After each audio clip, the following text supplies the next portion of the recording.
Hi, welcome to this video tutorial on how to use this simple budget Google Sheets template. You can use this template weekly, bi-weekly, monthly, or even bi-monthly, depending on your needs. You can also read how to use this planner in written form on the How to Use page. Now we're on the main page. Here, focus only on the white area. Here, you can define the budget period, select the start and end dates, then enter the currency symbol. Here, you can enter the starting balance, if any.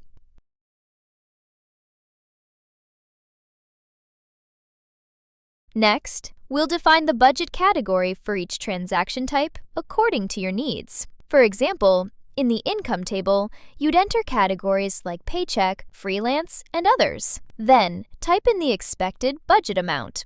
After that, enter the category and budget expectation in the expense, bill, savings, debt, and investment transaction tables.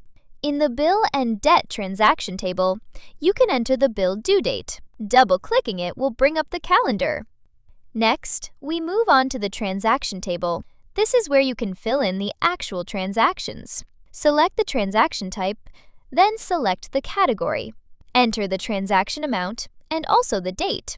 This date is very important because it will affect the automatic calculation of actual transactions per period, so be sure to always fill it in.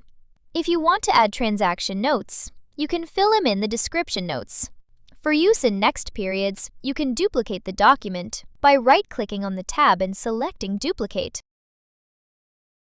then giving it a name.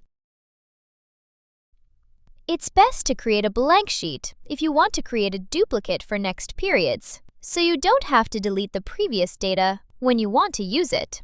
So that's the tutorial on how to use the simple budget Google Sheet template.